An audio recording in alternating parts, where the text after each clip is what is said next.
ہوئی، اللہ معاف کر دے، آپ بھی معاف کر دیں، اب ہم اپنے کسی رہبر کو اکیلا نہیں چھوڑیں گے۔ تم نے اگر رہبروں کو اکیلا چھوڑا ہے تب حکومتوں کی ہمتیں بڑھتی ہیں، تو وہ کبھی مولانا کلیم صدیقی کو بند کر دیں اور کبھی مفتی سلمان اظہری کو بند کر دیں۔ لا حول ولا قوت الا باللہ۔ ہم سب ایک ہیں، مسلک کی بنیاد پر لڑائیاں بند کرو۔ اگر آپ کو کسی مسلک سے تعلق ہے بہت مبارک، لیکن ہمارا اصل مذہب کلمہ طیبہ لا الہ الا اللہ ہے۔ ہمارا کلمہ ایک ہے، ہمارا قرآن ایک ہے، ہمارا قبلہ ایک ہے، ہمارے رسول ایک ہیں، ہمارا رب ایک ہے، ہمارا دین ایک ہے، اور ہمارا انجام بھی ایک ہے۔ کسی طرح کا جھگڑا نہیں۔ یہ اہل سنت کی مسجد ہے اور یہ تبلیغیوں کی مسجد ہے۔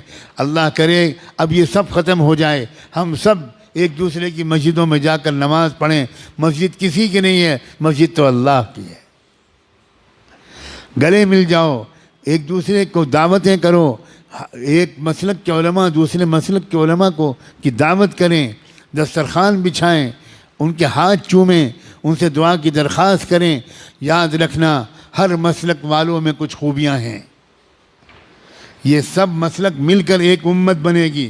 اب کب تک یہ مسلک کا ہم لوگ ڈھول پیٹیں گے؟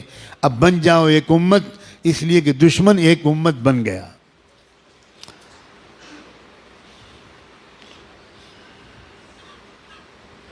قرآن نے اعلان کیا ہے والذین کفروا بعضهم اولیاء بعض الا تفعلوه تکن فتنة فی الارض وفساد کبیر۔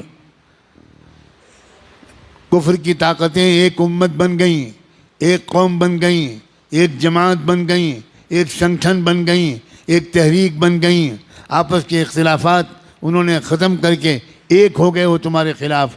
الا تفعلوه تکن فتنة فی الارض وفساد کبیر۔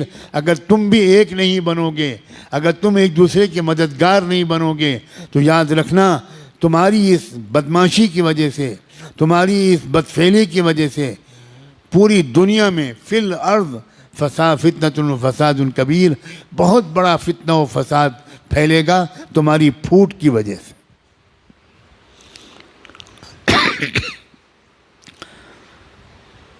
اب تو نہ مدرسے چھوڑے جا رہے ہیں، نہ درگاہیں چھوڑی جا رہی ہیں، مدرسوں پر بھی بلڈوزر چل رہے ہیں، مسجدوں پر بھی بلڈوزر چل رہے ہیں، اور درگاہوں پر بھی، مزاروں پر بھی بلڈوزر چل رہے ہیں۔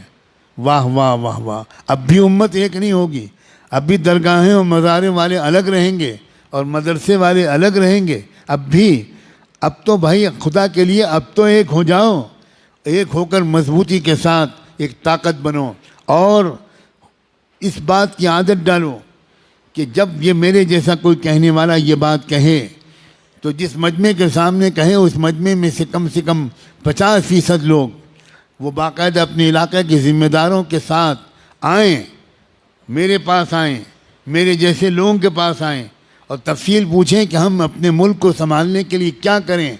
نوجوانوں آؤ گے یا چوڑیاں پہنا دوں میں تم کو؟ میں چوڑیاں بھیجوں؟ میں سچ کہتا ہوں میرا دل بہت دکھا ہوا ہے، بہت دکھا ہوا ہے۔ اور